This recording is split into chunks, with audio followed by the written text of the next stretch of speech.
Yo, what is up guys, Ghost here, and today I wanted to make a video comparing Battlefield 4 and 5 a little bit together and really nail down why some things don't really work properly in Battlefield 5.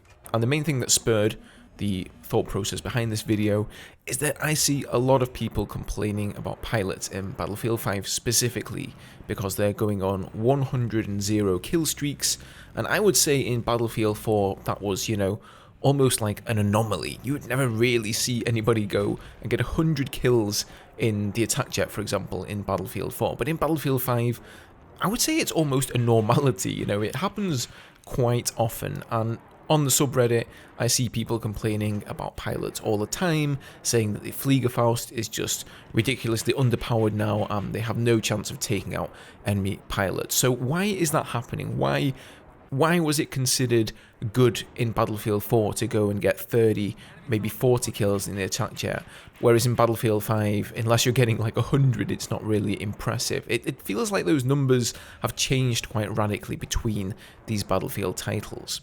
Alright, so before we get a bit more in depth, I know you guys are probably thinking, wow, we're seeing a lot of videos these days about Battlefield 5, why it's failing and all that sort of thing, but it's really my belief that there's not much DICE can do to save grace with Battlefield 5 at this point. They are making more content, and yes, some of the content or patch changes that they make to the game may be in favour of some of the players who have stepped away from Battlefield 5 and who have given up on that particular game. But honestly, I don't think they're ever going to win back the reputation of the series with Battlefield 5. All of the people who have left the Battlefield franchise up until now and stopped playing Battlefield because of BF5, they're not coming back. I don't think any content drop that DICE can make over the next year or year and a half, whatever that may be, until the next Battlefield game releases, any content drop they make or patch changes is not just going to bring back the entire community again. Just as Battlefield 3 and 4 have gone down in history as great Battlefield games, I don't think there is anything that DICE can do to stop Battlefield 5 from going down as a bad Battlefield game. It will be forever remembered as one of the worst Battlefield games, most likely.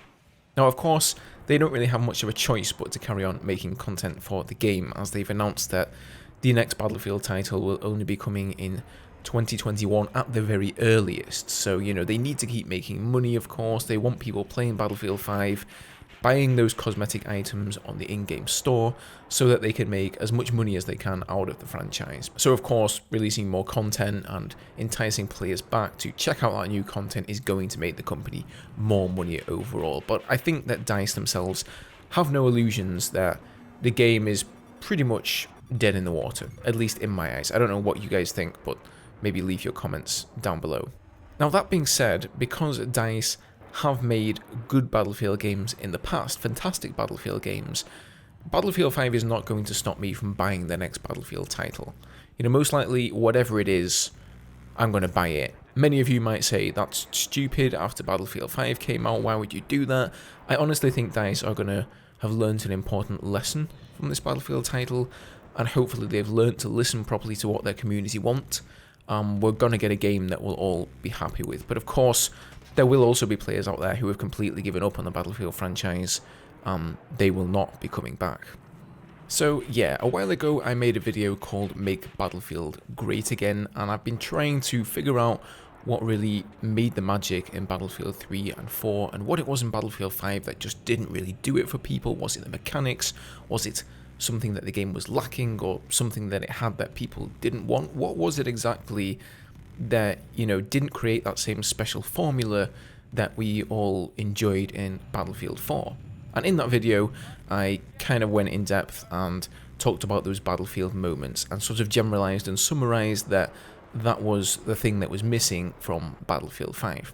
So this time around, like I said, I want to go over some of the weapon and vehicle balances within the game, and why is it that jet pilots in Battlefield 5 are going on these outrageous kill streaks, and is that actually good for the game as a whole, even though it may be quite fun and entertaining as a pilot? So the first thing I think that's had a major effect on the game is the removal of helicopters. Now of course you're going to say, Ghost, you can't have helicopters wartime helicopters in a World War One or World War Two game. But, you know, DICE are the ones who chose that specific setting, and they really backed themselves into a corner when they did that in regards to what vehicles and what weaponry they're allowed to have in the game. And I don't think they really considered properly what would happen if you removed helicopters from that rock, paper, scissors gameplay. Because if you think about the attack jets and the stealth jets in Battlefield 4, their primary role is to take out enemy vehicles. So the attack jet is great at taking out ground vehicles like the attack boats and the tanks. They don't really do too much damage to enemy air vehicles, but that of course is where the stealth jet has its niche. That is the vehicle that is going to absolutely shred enemy jets and enemy helicopters. And generally, as an attack jet, you guys have seen my videos, you spend the majority of your time going after enemy vehicles, and it's fine to have that much firepower in the attack jet because the vehicles yourself that you are targeting, they themselves also have a lot of firepower, and there's a finite amount of them on the map. But it's quite obvious in Battlefield 5 that most of the planes, especially the new ones in the Pacific update, are geared towards strafing infantry, absolutely destroying the infantry. I don't think you really get killed in Battlefield 4 all too often by an attack jet as an infantry player. I mean, sure, you can drop a JDAM here and there on some infantry, but you only have 2 JDAMs first of all, and you're most likely only going to get 1 kill at a time. Whereas in Battlefield 5, you know, these planes, they have their main primary weapons do absolutely insane amounts of damage to infantry. They have splash damage, so you can kill 2, 3, 4, sometimes even 5 infantry players who are clumped up together in a single strafe. So, you know, I think that's one side of the argument. With the removal of some of the air vehicles, aka the helicopters in Battlefield 5, planes just don't have as many targets to go for anymore. So DICE really had no choice but to make their main weapons more capable of taking out infantry on the ground, and that has in turn led infantry players to really hate and despise the planes in the game. Now, the other side of the coin is what can the infantry players actually do to defend themselves against enemy pilots. Of course, in Battlefield 3 and 4 we had the lock-on system with Stingers and Iglas, and in Battlefield 5 you have the Fliegerfaust. And again, due to the historical period that that game is set in, DICE have again backed themselves into a corner, and the lock-on mechanic is not possible in that game.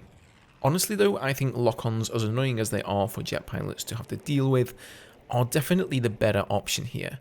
Because what they do is they act as a plane deterrent, rather than a way to kill enemy planes. I mean, if you have an amateur pilot who's just going to go in for a strafe without his ECM or his flares up no matter what, yeah, maybe you're going to kill him with whatever lock-on weapon, whatever manpad you happen to be carrying. But most people realise that they're basically a deterrent. As soon as you lock onto an enemy jet, that forces him to use his flares and his ECM, run away with his tail between his legs for 20 seconds while his countermeasures refresh. And that's all it takes. It just takes one infantry player, one vehicle with a lock-on weapon to deter an enemy attack jet or an enemy stealth jet. Very easy to use as well. Now, in Battlefield 5, the infantry deterrent of choice is of course the Fliegerfaust, and one infantry player with a Fliegerfaust can have a similar effect to one infantry player in Battlefield 4 with a manpad. So if he hits a plane with the Fliegerfaust, he's probably going to deal around 50 armor, and that's going to then force the plane to fall back and have to repair for 20, 30 seconds or so, taking them out of the battle for a little while. But the difference here is that in BF4, it doesn't matter if you have one player locking you or 10 players locking you.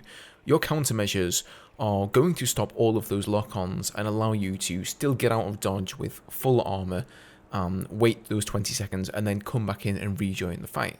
Whereas in Battlefield 5, if there are like 2 or 3 players targeting you with a Fliegerfaust, guess what? You're just going to instantly die. There is no lock-on, there is no warning whatsoever. You have really no way of gauging the threat of danger and seeing how many assault players there are on the ground with Fliegerfausts equipped before you just fly in there and instantly get shredded. So those are 2 really big differences that I think have a massive impact. But the third one, and arguably the most impactful one, is the fact that planes in BF5 just have so much armor. In Battlefield 4, you really have to be wary of other vehicles. You know, you have the scout heli equipped with heat seekers, the attack heli may be equipped with heat seekers, the enemy jets, both of them may be equipped with heat seekers, infantry on the floor, the AA tank, the stationary AA. There are just so many threats that you can't afford to just go strafing ground targets willy-nilly and not worrying about the enemy vehicles. That is the reason why you spend most of your time targeting enemy vehicles in the attack jet or in the stealth jet. It's because they are the biggest threat to you. Now in Battlefield 5, that is just not the case.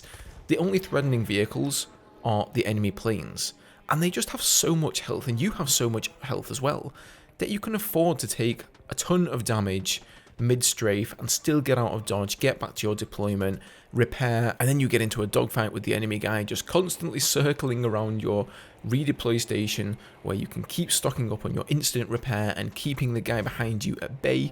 And of course the dogfight mechanics in the game are really quite terrible compared to what we see in Battlefield 4. So, you know, the pilot behind you, as long as you're doing a decent job of looping around with your speed control, he's never going to catch up to you. You're going to keep on repairing essentially forever, and he's going to have no choice but to simply fall back to the battlefield.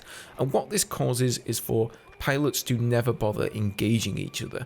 Most of the time I just see that the enemy pilots leave me alone, I leave them alone, and we all just have a fun day strafing infantry on the ground. And that just makes the infantry rage. You know, even these stationary AA flat cannons are a problem. In Battlefield 3, we had stationary AA cannons in each of the deployments, but the problem is that they had to be manned by players. And I don't know about you guys, but my idea of fun in a Battlefield game is not to sit in an AA turret and just wait for some enemy aircraft to fly by so I can take a pot shot at them. No, I want to be out there on the front lines. I want to be constantly doing something. I want to be working my way towards a target. I'm not just sitting there waiting for something to come to me. And that is precisely the reason that they automated the AA turrets in Battlefield 4. And then what do in Battlefield 5? Because of the time period, once again, they go straight back to having the manned turrets, the flat cannons. And some games you do have enemy soldiers sat in those flat cannons, and they just cause you a world of trouble as a pilot. But on the other hand, some games you have people who just aren't willing to sit in there because, let's face it, it's just a quite boring thing to do in the game. So yeah guys, that is my take on it. I would love to hear yours in the comments down below. I'm sorry that this video came a little bit rambly.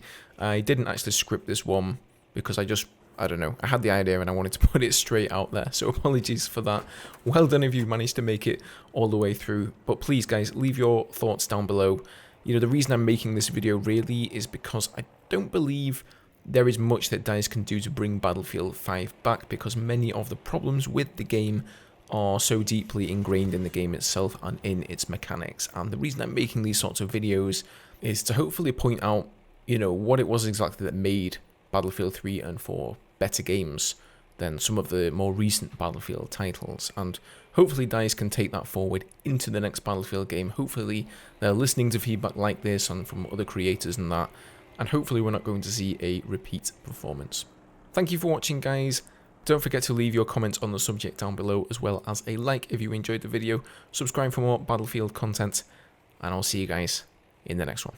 Cheers.